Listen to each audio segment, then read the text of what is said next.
अभी जहाँ पर ड्राइव कर रहा हूँ ये एरिया है मेवाती, और ये जिद्दा का मशहूर एरिया है भाई मेवाती। और यहाँ पर बांग्लादेशी, अफगानी, पाकिस्तानी इन सब का दुकान ज़्यादा है, पूरा मार्केट है ये मेवाती। तो फिलहाल दोस्तों अभी सुबह का टाइम है और मैं यूनिवर्सिटी से वापस आ रहा हूँ। आज आप लोगों से एक बात करना चाहता हूँ और वीडियो इसलिए पूरा देखिएगा क्योंकि गल्फ हो या यूरोप हो या मतलब अपना देश छोड़कर और दूसरे के देश में नौकरी करने जो जाना चाहते हैं या जाने की जो सोच रहे हैं, तो वो भाई इस वीडियो को जरूर देखिएगा कि मैं क्या बताने वाला हूँ। फिलहाल सामने एक सिग्नल आएगा, उसके बाद दूसरा सिग्नल आएगा, फिर पहुँचेंगे आप घर पर। और फिर देखिए ये बिल्डिंग देखिए कितनी अच्छी खूबसूरत है। एक वीडियो में हमने दिखाया था ये बिल्डिंग को, अभी नया बना हुआ है।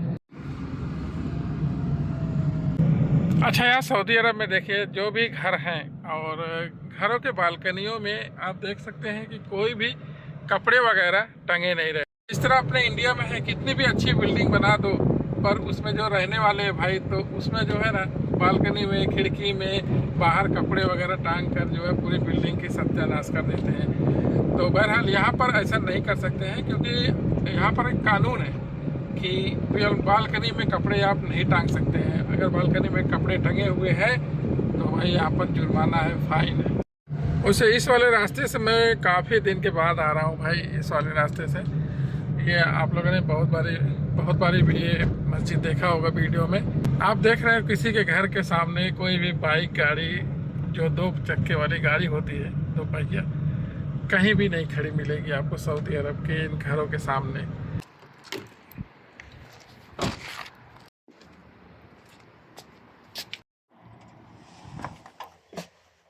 तो दोस्तों बात ये करनी है कि आज इंडिया से मतलब लाखों की तादाद में गल्फ में काम करने के लिए आते हैं लोग। एक होड़ सी लगी है कि भाई विदेश में जाऊंगा और विदेश में जाकर नौकरी करूंगा, चाहे वो गल्फ हो चाहे यूरोप हो।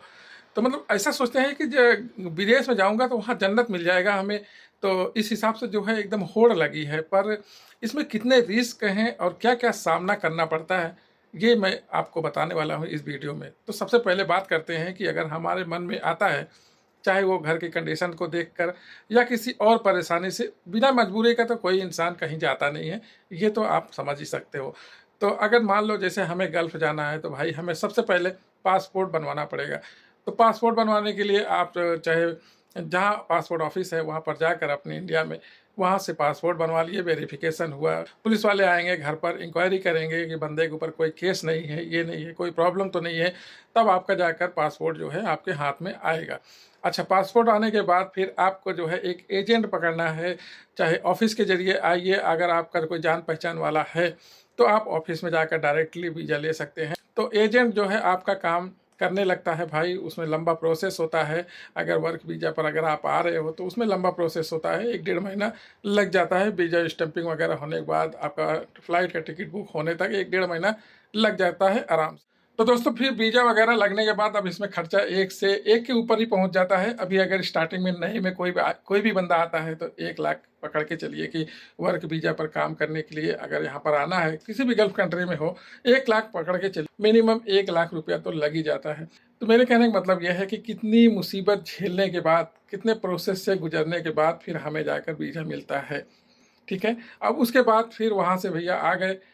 अब चाहे सऊदी अरब हो, चाहे दुबई हो, कतर हो, कोई भी हो गल्फ कंट्री, अब यहाँ आने के बाद सबसे बड़ा रिस्क ये रहता है भाई कि हमें घर कैसे मिले। अगर आप हाउस ड्राइवर का काम करने के लिए आओगे तो सबसे बड़ा रिस्क ये रहता है कि भाई हमारा कपिल कैसा हो, मैडम कैसी हो, घर कैसा मिले, ठीक मिले कि नहीं ठीक मिले। और दूसरी बात कि जो यहाँ पर सऊदी अरब में आते हैं, सबसे बड़ी प्रॉब्लम है लैंग्वेज की, भाषा की, जो कि यहाँ आने के बाद इंसान का माइंड ब्लॉक हो जाता है एकदम, क्योंकि उसकी भाषा ही नहीं समझ में आती है। यही सोचता है कि यार हम कहाँ पर आकर फंस गए। तो मेरे कहने का मतलब ये है दोस्तों कि इतना बड़ा रिस्क लेने की क्या ज़रूरत है। अगर आप इतनी मेहनत, इतना पैसा अगर हो सके तो इंडिया में लगाएं और इंडिया में कुछ काम कर लें।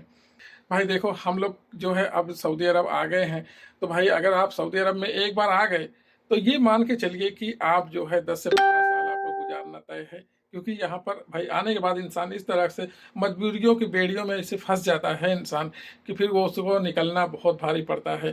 क्योंकि यहाँ पर आने के बाद फिर मजबूरियाँ एक न एक ख़त्म नहीं होती हैं, और किसी की शादी करनी है तो किसी को पढ़ाना है तो किसी को घर बनाना है, तो इसी में जो है ऐसा टाइम वेस्ट होता है कि भाई पूछिए मत। सऊदी अरब से फिर जाओगे आप, छुट्टी गए 2 महीने 3 महीने, वहाँ पर क्या करोगे?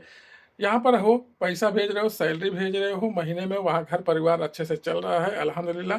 पर जो आप वापस जाओगे 2 महीने 3 महीने की छुट्टी में, जब वापस जाओगे तो जो पैसा रखे रहोगे बैलेंस में, वहाँ पर इंडिया में जाने के बाद आप कुछ नहीं करोगे।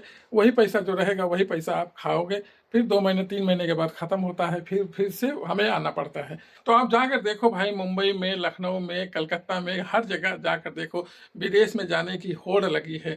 मतलब प्रदेश में आने के लिए इंसान एकदम उतावला है। ये समझ लो कि कितनी जल्दी हम जाकर विदेश चले जाएं और अच्छे पैसा, ज़्यादा से ज़्यादा पैसा कमाएं। भाई देखो आज इंटरनेट का ज़माना है, हाँ, और कोई भी स्किल आप सीख करके, चाहे यूट्यूब पर आप स्किल सीख करके, कोई भी स्किल सीख करके ऑनलाइन काम काम कर सकते हैं, घर बैठे काम कर सकते हैं, यूट्यूब पर काम कर सकते हैं, फेसबुक पर काम कर सकते हैं। बहुत सारे ऐसे प्लेटफॉर्म हैं, आप यूज करके उससे सीख करके आप अपनी ज़िंदगी को अच्छा बेहतर बना सकते हैं, अपने देश में, अपने बीवी बच्चों के साथ, अपने फैमिली में रहकर।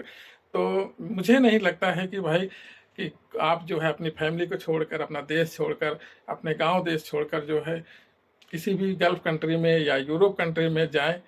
बहरहाल आपकी मर्ज़ी है, आपकी ज़िंदगी है। मेरा कहने का मतलब ये है कि कोई अच्छी ज़िंदगी नहीं रहती है विदेश में। जैसे जानते हो आप लोग कि यहाँ पर जो है, जो रहता है भाई वही समझ सकता है।